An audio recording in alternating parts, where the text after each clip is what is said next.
गोवा में जो घटना हुई बहुत दुखद। हालांकि लोकसभा में कल वंदे मातरम था, तो हम लोग भी ये बात सोचते थे कि वंदे मातरम हमारे लिए ज्यादा इमोशनल है कि गोवा में जो घटना हुई है वो ज्यादा इमोशनल है हमारे लिए। खैर, इस तरह का निग्लिजेंस, खासकर इस तरह के रेस्टोरेंट या इस तरह की जो संस्थाएं बन रही हैं, उसमें इतनी बड़ी घटना हो जाए तो जिम्मेदार सरकार और जो नियम बने हैं वो है जिम्मेदार। और उसके बाद अगर इस तरह से लोग भाग जाएं तो और गंभीर विषय बन जाता है। हालांकि सीमाएं भारतीय जनता पार्टी के पास हैं, उन्हीं की जिम्मेदारी सुरक्षा रखना, नियम कानून उनके पास है, उन्हें कार्रवाई करनी चाहिए, उन्हें पकड़ना चाहिए। यूपी में भी इसी तरह लोग भाग जाते हैं। कफ सिरप का मामला है, सामान्य घटना हो तो बुलडोजर तैयार रहता था, इधर कफ सिरप का इतना गंभीर मामला हुआ जिसमें बड़े लोगों की जान गई, सब बीजेपी के लोग शामिल हैं। सुनने में आ रहा है जो बुलडोजर इन्होंने खरीदे थे उसके ड्राइवर भाग गए हैं, बुलडोजर की चाबी खो गई है, कहीं कुछ नहीं हो रहा है। कोई सोच सकता है, हम तो ये मानते थे 100 करोड़ का है घोटाला, लेकिन अब जो बातें निकल करके आ रही हैं वो कई हजार करोड़ का घोटाला है। और यही नहीं, जिन विभागों को कार्रवाई करनी है वो सब विभाग मुख्यमंत्री जी के पास हैं। अगर उन्हें मौका मिल जाए मुख्यमंत्री जी को बात को दबाने के लिए तो कहीं इनकाउंटर कर देंगे और आपका सहयोग मिल जाएगा, इनकाउंटर न्यूज बड़ी हो जाएगी, कोविड और कफ सिरप की न्यूज छोटी हो जाएगी। गंभीर विषय है, आप भी इसमें मदद करें। ये भागने वाले लोग भारतीय जनता पार्टी भगाती है। इलेक्टोरल रिफॉर्म के ऊपर चर्चा होनी है यार। इलेक्शन रिफॉर्म पर जो डिबेट होनी है उसमें आप क्या पार्टी से ट्रेक कर रहे हैं और क्या हमारी पार्टी सबसे बड़ी पार्टी उभर करके आई 2024 में, और उसका परिणाम यह है कि हमें वो फेस करना पड़ रहा है एसआईआर के बारे में। और आप लोगों को अगर याद हो, जब अयोध्या का चुनाव हुआ था मिल्कीपुर का, मैंने बाकायदा नाम पढ़े थे आपके सामने और नाम पढ़ करके बताया था कि ये अधिकारी हैं जिनकी वजह से हम चुनाव हारे हैं।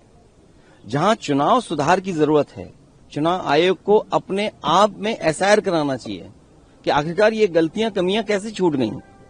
तो अभी असली एसआईआर अगर किसी का होने की जरूरत है तो वो चुनाव आयोग की खुद है। डिफॉर्म कैसे हो गया? डिफॉर्म किसके कारण हुआ? क्या अपॉइंटमेंट में गलतियां हुई हैं या जो लोग उसमें बैठे हैं वो निष्पक्ष नहीं हैं? उसी के कारण हमें डिफॉर्म का फिर रिफॉर्म लाना पड़ रहा है। आखिरकार ये कमियां कहां से आई? और यूपी में सुनने में आया है जो ऐप इन्होंने बनाया, ऐप का मुझे नहीं पता किसने बनाया है, ऐप तो बीजेपी बता सकती है कि ऐप किसने बनाया होगा। जो मैपिंग का तरीका अपनाया इन्होंने ऐप के माध्यम से, सुनने में आ रहा है कि 5 करोड़ वोटरों को दोबारा फॉर्म भरना पड़ेगा। ये सामान्य घटना नहीं है उत्तर प्रदेश की। अगर 5 करोड़ लोग दोबारा फॉर्म भरेंगे तो सोचो कितने तकलीफ और परेशानी में लोग होंगे। अभी रामपुर की घटना आई है, हमारे यहां तो ये भी है ना कि अगर आपको थाना चाहिए तो इनकाउंटर कर दो, अगर आपको बड़ा थाना चाहिए तो हाफ इनकाउंटर कर दो, और अगर पैसे वाला थाना चाहिए तो लगड़ा इनकाउंटर कर दो। रामपुर में जो मां ने फॉर्म भरे हैं अपने बेटों के जो बाहर थे, ये बात स्वीकार कर रहे हैं कि बाहर थे बेटे, और परिवार के लोग फॉर्म भर सकते हैं।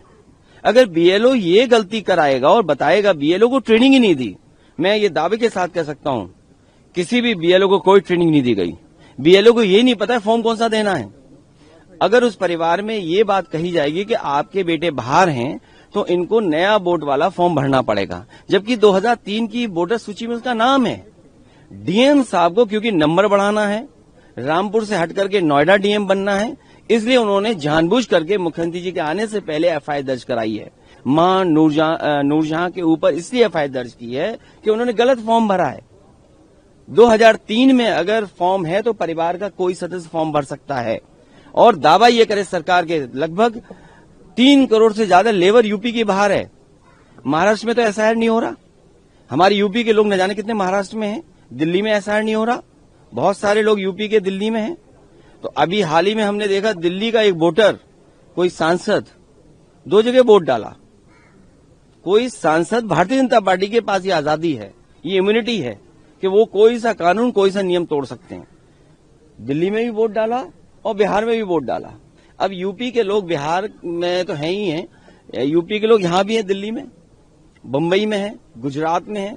चलो गुजरात में तो ऐसा हो रहा है, मुंबई में जो बड़े पैमाने पर हमारे लोग रह रहे हैं उनका वोट कैसे बनेगा? तो ये जानबूझ करके जो रामपुर की घटना है बनाई गई है और प्रचार करने के लिए कि मुसलमान हैं, इनको थोड़ा डरा दो, धमका दो। ये एसआईआर नहीं है, ये एसआईआर के बहाने एनसीआर हो रहा है, एनआरसी हो रहा है। और एनआरसी इसलिए कर रहे हैं कि मुख्यमंत्री जी कह रहे हैं हम डिटेंशन कैंप बना रहे हैं, इसमें घुसपैठियां हैं, हम उनको बंद करेंगे। तो ये सोची समझी रणनीति के तहत नाम निकालना, एफआईआर दर्ज कराना, डिटेंशन सेंटर की बात करना, घुसपैठियों की बात करना, केवल डराने का काम हो रहा है। CEN न्यूज देश प्रदेश की ताजा तरीन खबरों के लिए CEN न्यूज को सब्सक्राइब करें और रहें पल पल की खबर से हर पल बाखबर।